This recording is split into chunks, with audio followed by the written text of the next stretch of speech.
जय श्री राम। शुक्लांबरधरं विष्णुं शशिवर्णं चतुर्भुजं प्रसन्नवदनं ध्यायेत् सर्वविघ्नोपशान्तये। रामाय रामभद्राय रामचन्द्राय वेधसे रघुनाथाय नाथाय सीताय पतये नमः। వాల్మీకి రామాయణం శ్రీ పుల్లల శ్రీరామచంద్రుడు గారు తెనుగు చేసినది సుందరకాండం 65వ సర్గలో ఉన్నాం. సుందరకాండ 16 రోజుల పారాయణలో 16వ రోజు పారాయణలో ఉన్నాము. 65, 66, 67, 68 సర్గలు ఈరోజు పారాయణం చేయడం జరుగుతుంది. హనుమంతుడు శ్రీరామునకు సీతా వృత్తాంతము చెప్పుట, శ్రీరాముడు సీత వృత్తాంతము విని చూడమణిని చూచుచు సీత కొరకు విలపించుట, హనుమంతుడు శ్రీరామునకు సీతా సందేశమును చెప్పుట, సీతకు కలిగిన సందేహమును తాను ఎట్లు నివారించనో హనుమంతుడు శ్రీరామునకు చెప్పుట, ఇది ఈ సర్గల్లో కనిపిస్తుంది. జయ శ్రీరామ్. 65వ సర్గ. హనుమంతుడు శ్రీరామునకు సీతా వృత్తాంతము చెప్పుట. ఆ వానరులు యువరాజైన అంగదుని ముందు ఉంచుకొని విచిత్రమైన అడవులు గల ప్రశ్రవణ పర్వతమునకు వెళ్ళి రామునకు మహాబలశాలి అయిన లక్ష్మణునకు శిరస నమస్కరించి సుగ్రీవునకు నమస్కరించి పిమ్మట సీత వార్తను చెప్పుటకు ప్రారంభించిరి. ఆ వానరులందరూ సీత రావణుని అంతఃపురములో నిరోధింపబడి ఉండుట, రాక్షస స్త్రీలు భయపెట్టుట, ఆమెకు శ్రీరాముని మీద ఉన్న అనురాగము, రావణుడిచ్చిన 2 మాసాల గడువు, ఈ విషయములన్నీ శ్రీరాముని ఎదుట చెప్పుటకు ప్రారంభించిరి. సీత క్షేమముగా ఉన్నదను విషయము విని శ్రీరాముడు, వానరులారా, సీత ఎక్కడ ఉన్నది?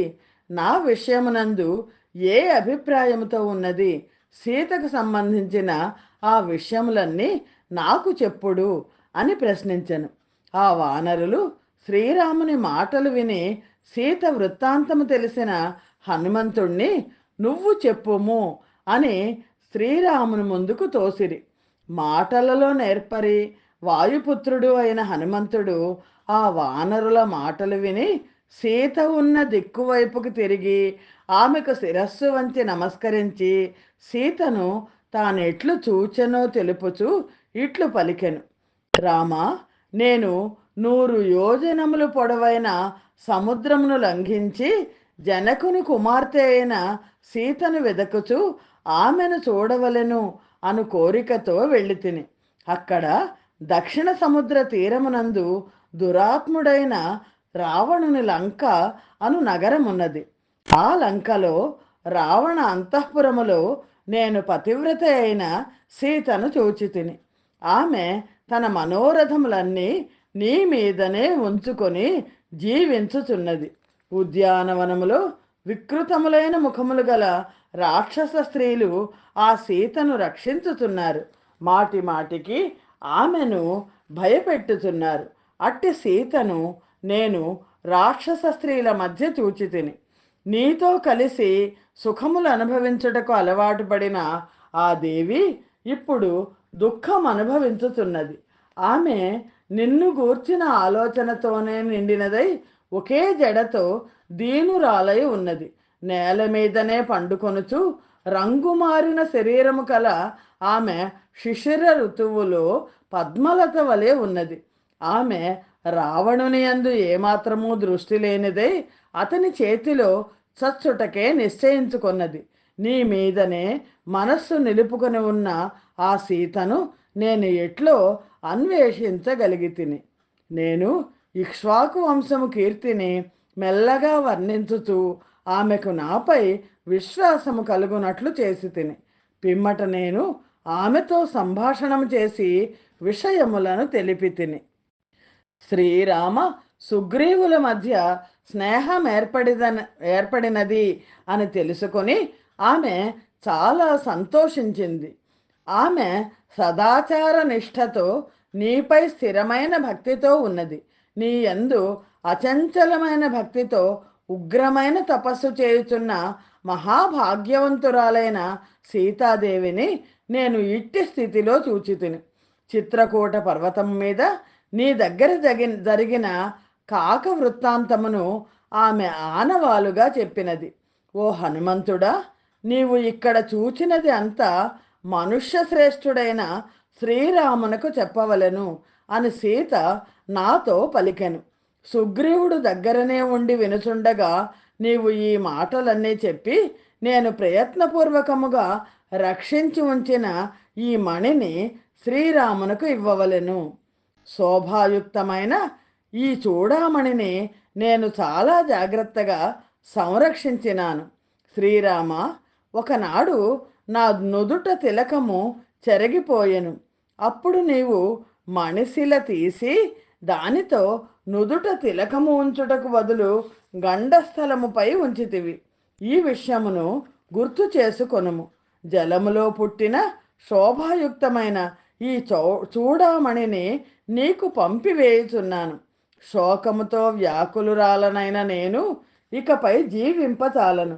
నేను 1 మాసము మాత్రమే జీవితము ధరించును. రాక్షసులకు వసురాలనైపోయిన నేను మాసము తర్వాత జీవింపజాలను. రావణ అంతఃపురములో నిరోధించబడి శరీరము కృషించి ధర్మమును ఆచరించుచున్న సీత నాతో ఈ విధముగా చెప్పినది. ఈ విషయమంతా జరిగినట్లు చెప్పినాను. లంకను ఆక్రమించుటకై సర్వ విధాల సముద్రోదకము మీద సేతువు బంధించవలెను. హనుమంతుడు వారధి కట్టాలి అని చెప్తున్నారు. హనుమంతుడు ఆ శ్రీరామ లక్ష్మణులకు ఊరట కలిగినదని గుర్తించి ఆనవాలుగా తెచ్చిన ఆ చూడామణిని శ్రీరామునకు ఇచ్చి సీతాదేవి సందేశమునంతను పూర్తిగా క్రమము తప్పకుండా మాటలలో చెప్పెను. వాల్మీకి రామాయణంలోని ఈ సన్నివేశాన్ని అన్నమాచార్యుల వారు తన ఒక కీర్తనలో తెలియజేశారు. అన్నమాచార్యుల వారు హనుమంతునితో తాదాత్మ్యమై ఈ కీర్తనలో హనుమంతుడు శ్రీరామునకు చూడామణి ఇవ్వడాన్ని వర్ణించారు. ఇదే శిరసు మాణిక్యమిచ్చి పంపే నీకు నాకే అదనెరిగి తెచ్చి తిని అవధరించవయ్యా. హనుమంతుడు ఇదిగో ఈ శిరస్సు మాణిక్యాన్ని అమ్మవారు నాకు ఇచ్చి నీకు ఇమ్మని పంపించింది, తీసుకోండి. రామ నిన్ను బాసి నీ రామ నే చూడగనా రామమున నిన్ను పాడే రామ రామయనుచు. నీకు దూరమై నీ నీ స్త్రీ నీ దేవి నేను చూసేటప్పటికీ మనస్సులో మొత్తం అంతా నిన్నే ఉంచుకొని రామ రామ రామ అంటూ నిన్నే తలుస్తోంది, నిన్నే జపిస్తోంది. ఆ మెలుత సీతయని అప్పుడునే తెలిసి నీ ముద్ర ఉంగరము నేనిచ్చితినే అని ఎంత చక్కగా రాశారంటే అన్నమాచార్యుల వారు. కమలాప్తకులుడ నీ కమలాక్షి నీ పాద కమలములు తలపోసి కమలారి దూరే. ఓ కమలాప్తకులుడా, నీ కమలాక్షి నీ పాద కమలే తలుస్తోంది. నెమకి ఆలేమను నీ దేవయని దేవి అని తెలిసి అమరంగని సేమటు విన్నవించి తిని అని పరమాత్మకు ఏం చెప్తున్నారంటే హనుమంతుడు, దశరథాత్మజ నీవు దశశిరుని చంపి ఆ దశనున్న చెలికావు దశ దిశలు పొగడ. రావణుని చంపేసి అమ్మవారు అదే చెప్పింది సీతమ్మ వారు, రావణుని చంపి శ్రీరాముడు నన్ను తీసుకెళ్ళాలి అని. ఇది అన్నమాచార్యుల వారు ఎంతో భక్తిభావంతో మనందరినీ తరింప చేయడానికి రాసిన కీర్తన, అద్భుతమైన కీర్తన. శ్రీమద్ రామాయణంలోని సుందరకాండలోని 65వ సర్గము సమాప్తము. జయ శ్రీరామ్. 66వ సర్గ. శ్రీరాముడు సీత వృత్తాంతమును విని చూడామణిని చూచుచు సీత కొరకు విలపించుట. లక్ష్మణ సహితుడైన ఆ దశరథరాముడు హనుమంతుని మాటలు విని ఆ చూడామణిని హృదయము మీద ఉంచుకొని ఏడ్చెను. శ్రేష్టమైన ఆ మణిని చూడగానే శ్రీరాముడు శోకముచే పీడితుడై కన్నీళ్లతో నిండిన నేత్రములతో సుగ్రీవునితో ఇట్లు పలికెను. లేగదూడయందు అధికమైన ప్రేమ ఉన్న ధేనువు దూడపై స్నేహము చేత ఎట్లు ద్రవించునో నా హృదయము కూడా ఈ శ్రేష్టమైన మణిని చూడగానే ద్రవించుతున్నది. అమ్మవారు సీతమ్మవారు చెప్తుంది, ఈ చూడమని చూస్తే నా తల్లి గుర్తొస్తుంది అని. వివాహ సమయమునందు వధువైన సీత తలపై కట్టగా అధికముగా శోభించు నిమిత్తము ఈ మణిని నా మామగారు సీతకు ఇచ్చినారు. ఈ మణి జలములో పుట్టినది. సజ్జనులచే పూజించబడి ఈ మణిని జనక మహారాజు గారు చేసిన ఒక యజ్ఞమునందు చాలా సంతోషించిన ధీమంతుడైన దేవేంద్రుడు అతనికి ఇచ్చినాడు. ఈ మణిశ్రేష్టమును చూడగానే నాకు నా తండ్రి గారిని పూజ్యుడైన జనక మహారాజును చూచినట్లు అనిపించుతున్నది. ఈ మణి నా ప్రియురాలి శిరస్సుపై అధికముగా శోభించును. ఇప్పుడు ఇది కనబడుట చేత నా ప్రియురాలే లభించినట్లు భావించుతున్నాను. హనుమంతుడా, దప్పికొన్నవానిని ఉదకముతో తడిపినట్లు మాటలనే ఉదకముతో తడుపుచు జనకరాజ నందిని అయిన సీత మాటి మాటికి ఏమన్నదో చెప్పుము అనను. లక్ష్మణ, సీత రాకుండా ఉదకములో పుట్టిన మణిని మాత్రము చూచుచున్నాను. ఇంతకంటే కష్టము మరేమి ఉండును? సీత ఒక మాసము జీవించగలిగినతో చిరకాలము జీవించుచున్నదనవలను. ఆ సీత లేనితో నేను క్షణకాలము కూడా జీవించదాలను. నన్ను కూడా నా ప్రియురాలు కనబడిన ప్రదేశమునకు తీసుకొని వెళ్ళుము. ఆమె జాడ తెలిసిన పిమ్మట కూడా ఇంక క్షణకాలమైనా నిలువజాలను. ఎల్లప్పుడూ మిక్కిలి భయపడుతూ ఉండే నా సీత, నా ప్రియురాలు భయమును కలిగించు క్రూరులైన రాక్షసుల మధ్య ఎట్లు ఉంటున్నదో కదా. చీకటి నుండి బయటపడిన చంద్రబింబము మేఘములచే కప్పబడి ఎట్లు ప్రకాశించదో అట్లే ఆమె ముఖము రాక్షసుల చేత ఆవరించబడినదై ప్రకాశించదు. ఇది సత్యము. సీత ఇంకా ఏమన్నదో ఇప్పుడు యథార్థముగా చెప్పుము. రోగి ఔషధము చేత జీవించినట్లు ఆమె మాటలు వినుటచే జీవించదను. మధురమైన స్వభావము కలది, మధురముగా మాటలాడునది, నా వియోగమును అనుభవించుతున్నది అయినా నా ప్రియురాలు ఏమన్నది నాకు చెప్పుము అని శ్రీరామచంద్రుడు హనుమతో పలికెను. శ్రీమద్ రామాయణం నందలి సుందరకాండలోని 66వ సర్గము సమాప్తము. జయ శ్రీరామ్. 67వ సర్గ. హనుమంతుడు శ్రీరామునకు సీతా సందేశమును చెప్పుట. మహాత్ముడైన శ్రీరాముని వచనమును విని హనుమంతుడు సీత పలికిన మాటలన్నీ శ్రీరామునకు తెలిపెను. పురుష శ్రేష్ఠుడా, సీతాదేవి చిత్రకూటమునందు పూర్వము జరిగిన విషయమును ఆనవాలుగా జరిగినట్లు చెప్పెను. నీతో నీ సమీపమున సుఖముగా నిద్రించిన జానకి ముందుగా లేచెను. అప్పుడు ఒక కాకి హఠాత్తుగా ఎగిరి వచ్చి ఆమె స్తనముల మధ్య చీల్చెనట. శ్రీరామ, నీవు నీ వంతుగా సీత అంకము మీద తల ఉంచి నిద్రించితివట. ఆ కాకి మరల వచ్చి సీతకు బాధ కలిగించినదట. ఆ కాకి మాటి మాటికి వచ్చి ఎక్కువగా చీల్చినదట. అప్పుడు నీవు ఆమె రక్తము చేత తడపబడిన వాడవై మేల్కొంటివట. ఆ కాకి ఆ విధముగా ఎడతెగకుండా బాధించగా ఆ దేవి సుఖముగా నిద్రించుతున్న నిన్ను మేల్కొల్పినదట. స్తన మధ్యమునందు చీల్చబడిన ఆ దేవిని చూచి కోపించిన వాడవై సర్పము వలె బుసలు కొట్టుతూ, సీత, నీ స్తన మధ్యమును ఎవరు చీల్చినారు? కోపముతో కూడిన 5 ముఖముల సర్పముతో ఎవడు ఆడుకొనుచున్నాడు అని పలికితివట. నీవు శీఘ్రముగా అటూ ఇటూ పరికించి చూడగా రక్తముతో కూడిన తీక్ష్ణమైన గోళ్లతో ఆ సీతకే అభిముఖముగా ఉన్న ఆ కాకి కనబడినదట. ఆ కాకి దేవేంద్రుని కుమారుడట. పర్వత మధ్యములందు నివసించునట. శీఘ్ర గమనములో వాయువుతో సమానమట. పిమ్మట నీవు కోపముతో కళ్ళు పెద్దవి చేసి ఆ కాకి విషయమునందు క్రూరమైన ఆలోచన చేసినావట. నీవు దర్భాసనము నుండి ఒక దర్భ తీసుకొని దానిపై బ్రహ్మాస్త్రమును సంధించగా ఆ దర్భ ప్రళయాగ్ని వలె ఆ పక్షి ఎదుట ప్రజ్వలించినదట. నీవు మండుచున్న ఆ దర్భను కాకి మీదకు విసరితివట. అప్పుడు ఆ దర్భ మండుచు ఆ కాకిని తరుముకొని వెళ్ళినదట. ఆ కాకిని తండ్రి అయిన ఇంద్రుడు, దేవతలు, మహర్షులు కూడా వదిలివేయగా అది 3 లోకములు చుట్టి తిరిగినను రక్షకుడు ఎవ్వరూ లభించలేదు. ఆ కాకి భయపడినదై మరల నీ దగ్గరకే వచ్చినది. అప్పుడు శరణాగత రక్షకుడవైన నీవు శరణుదొచ్చి నేలపై పడిన ఆ కాకి సంపదగినదే అయినను దానిని దయతో రక్షించితివి. అస్త్రము వ్యర్థము కాకూడదు అను అభిప్రాయము మాత్రమే చేతనే నీవు ఆ కాకి కుడి కన్ను కొట్టివేసితివట.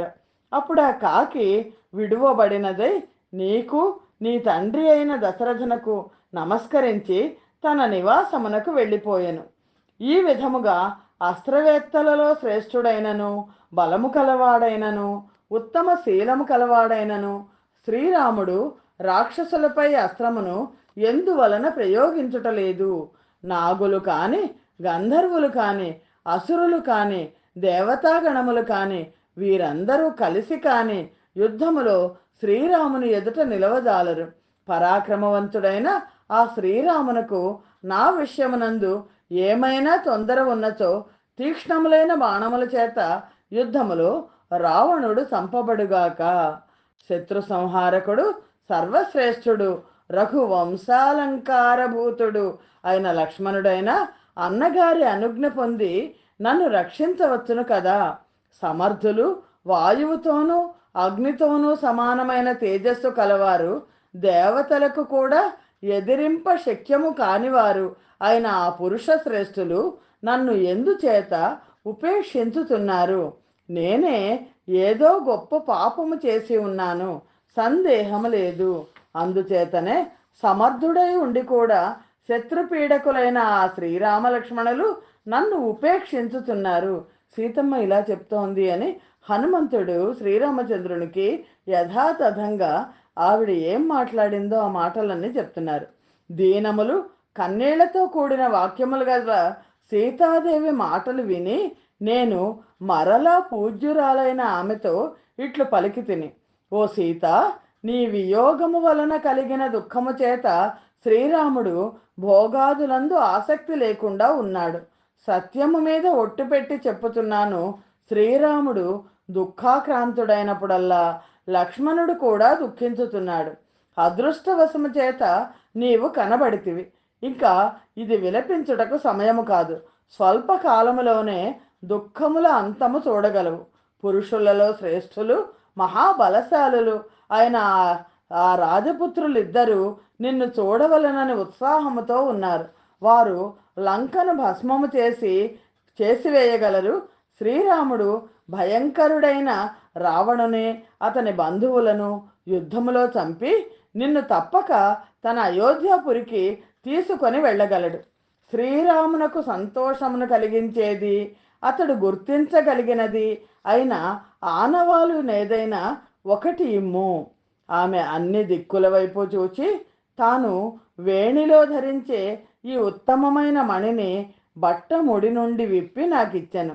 నేను ఆ దివ్యమైన మణిని నీ కొరకై ఆమె నుండి తీసుకొని పూజ్యురాలైన ఆమెకు శిరస్సు వంచి నమస్కరించి తిరిగి వచ్చు తొందరలో ఉంటిని. ఆ జానకి తిరిగి వచ్చే ఉత్సాహముతో శరీరము పెంచుతున్న నన్ను చూచి ఇట్లు పలికెను.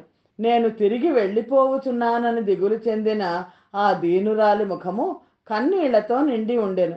డగ్గుత్తికతో ఆమె మాటలు అస్పష్టముగా ఉండెను. ఆమె శోక వేగము చేత పీడితురాలై ఉండెను. ఓ హనుమంతుడా, సింహముల వంటి ఆ రామలక్ష్మణులిద్దరినీ, మంత్రి సమేతుడైన సుగ్రీవుని అందరినీ కూడా క్షేమమడిగినానని చెప్పుము. మహాబాహువైన ఆ శ్రీరాముడు నన్ను ఈ దుఃఖ సముద్రము నుండి ఉద్ధరించు ఉపాయమును చేయుము.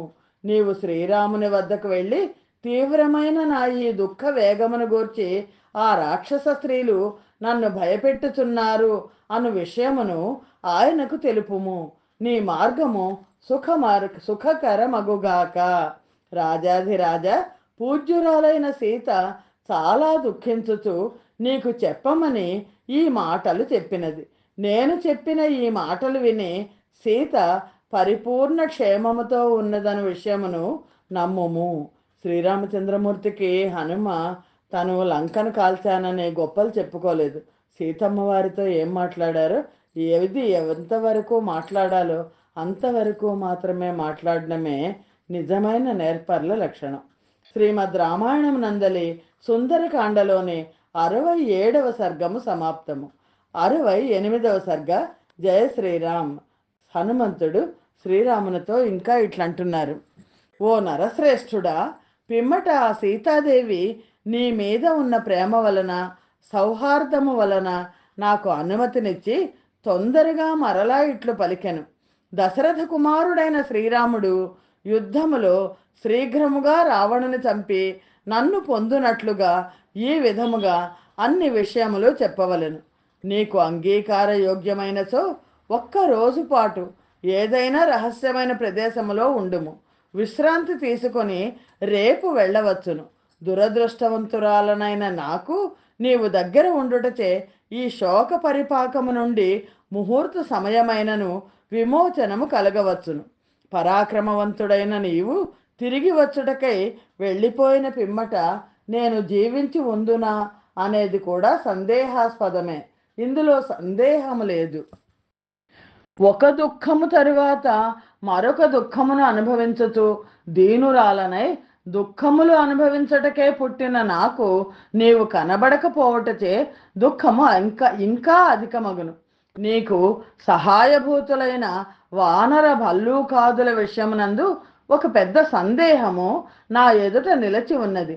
ఆ వానర భల్లూక సైన్యములు కాని, ఆ శ్రీరామ లక్ష్మణులు కాని దాట శక్యము కాని ఈ మహాసముద్రమును ఎట్లు దాటగలరు? గరుత్మంతుడు, నీవు, వాయుదేవుడు ఈ ముగ్గురు మాత్రమే ఈ సముద్రమును దాట సమర్థులు. ఈ విధముగా ఈ కార్యమును సాధించుట అనేది చాలా కష్టముగా కనబడుతున్నది. ఇట్టి స్థితిలో నీవేమి ఉపాయము ఆలోచించితివి? కార్యములు ఎట్లు సాధించవలనో తెలిసిన వారిలో నీవు శ్రేష్ఠుడవు కదా.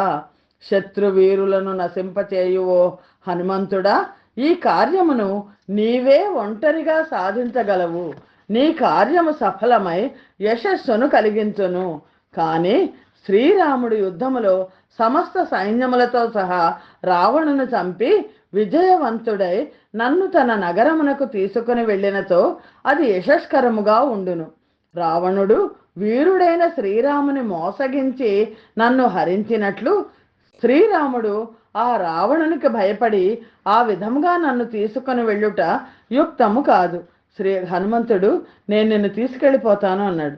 అది సరైంది కాదు అని అమ్మవారు చెప్పింది అని శ్రీరామునికి చెప్తున్నారు. శత్రు సేనలను సంహరించు శ్రీరాముడు లంకను బాణములతో నింపి నన్ను తీసుకుని వెళ్ళినచో అది ఆయనకు తగినదై ఉండును. అందుచేత యుద్ధములో సూర్యుడు మహాబుద్ధిశాలి అయిన ఆ శ్రీరాముడు తనకు తగిన విధముగా పరాక్రమము చూపించున్నట్లు చేయుము. ఉత్తమమైన అర్థము కలది, వినయ సంపన్నము, యుక్తియుక్తము అయిన ఆ మాట విని నేను దానికి ప్రత్యుత్తరముగా ఇట్లు చెప్పి తిని, ఓ దేవి, వానర భల్లూక సైన్యముల అధిపతి, వానర శ్రేష్ఠుడు, బలశాలి ఆయన సుగ్రీవుడు నిన్నెట్లయినా రక్షించవలెను అను దృఢ నిశ్చయముతో ఉన్నాడు. పరాక్రమవంతులు, కష్ట సహన శక్తి కలవారు, మహాబలశాలులు, వెళ్ళదలిచిన ఏ ప్రదేశమునకైనా వెళ్ళగలవారు ఆయన ఎందరో వానరులు ఆ సుగ్రీవుని ఆజ్ఞకు కట్టుబడి ఉన్నారు. ఆకాశముపై కాని క్రింద కాని అడ్డముగా కాని వారి గమనానికి ఎక్కడ అడ్డము లేదు. అపరిమితమైన తేజస్సు కల ఆ వానరులు ఎట్టి పెద్ద పనులు చేయవలసి వచ్చినను వెనుతీయరు. గొప్ప భాగ్యము కలవారైన ఆ వానర్లు బలముచే గర్వించి ఆకాశ మార్గమున బయలుదేరి భూమినంతను అనేక పర్యాయములు ప్రదక్షిణము చేసిరి. ఆ వానర్లలో కొందరు వానరులు నాకంటే గొప్పవారు, కొందరు నాతో సమానులు. నాకు తీసిపోయేవాడు ఒక్కడూ సుగ్రీవుని దగ్గర లేడు. నేను ఇక్కడికి వచ్చినానంటే మహాబలవంతులైన వాళ్ళ మాట చెప్పవలెనా? ఏ పని మీదనైనా సామాన్యులను పంపుదురు, కానీ శ్రేష్ఠులను పంపరు కదా. అందుచేత నీవు విచారించకుము, నీ దుఃఖము విడిచిపెట్టము. ఆ వానర సేనా నాయకులందరూ ఒక్క దుముకులో లంక చేరగలరు. గొప్ప బలము కల నరశ్రేష్ఠులైన ఆ శ్రీరామ లక్ష్మణులు నా భుజములపై ఎక్కి ఉదయించిన సూర్యచంద్రుల వలె నీ దగ్గరకు రాగలరు. శత్రువులను సంహరించుటకు దృఢముగా నిశ్చయించుకొనిన శత్రు సంహారకుడైన శ్రీరాముడు ధనస్సు చేతిలో ధరించి లక్ష్మణుడు లంకా ద్వారమునకు శీఘ్రముగా రాగలరు. నీవు వారిని చూడగలవు. వానరులు సింహములు పెద్ద పులులు వంటి పరాక్రమము గలవారు. వారి శరీరములు ఏనుగుల వలె ఉన్నతమైనవి. వారికి గోళ్ళు కోరలే ఆయుధములు. అట్టి వానరులందరూ కలిసి శీఘ్రముగా రాగలరు. వారిని నీవు చూడగలవు. పర్వతము వంటి మేఘముల వంటి పెద్ద దేహము గల కపిశ్రేష్ఠులు లంకలోను మలయాద్రి చర్యలపైన ధ్వని చేయుచుండగా అచిర కాలములో వినగలవు. శత్రు సంహారకుడైన శ్రీరాముడు వనవాసము పూర్తి చేసుకొని అయోధ్య నగరములో నీతో కలిసి రాజ్యాభిషిక్తుడు అగుటను చూడగలవు. నీవు శోకముతో ఉన్నావు అని వినుట చేత కూడా సీత ఎక్కువ దుఃఖించుచుండెను. అట్టి ఆమెను నేను దైన్యము లేకుండా మాటలాడుతూ మంగళప్రదములు ఇష్టములు అయిన మాటలతో ఓదార్చగా ఆమె మనస్సులో శాంతి పొందినది అని హనుమ శ్రీరామునకు విన్నవించెను. జయ శ్రీరామ్. శ్రీమద్ రామాయణం నందలి సుందరకాండలోని 68వ సర్గము సమాప్తము. సుందరకాండము సమాప్తము. 16 రోజుల పారాయణలో 16వ విభాగము సమాప్తము. స్వస్తి ప్రజాభ్య పరిపాలయంతాం న్యాయేన మార్గేణ మహిం మహేషాః. గోబ్రాహ్మణేభ్య శుభమస్తు నిత్యం. లోకా సమస్తా సుఖినో భవంతు. సర్వం శ్రీరామార్పణమస్తు. జై శ్రీరామ్. జై హనుమాన్.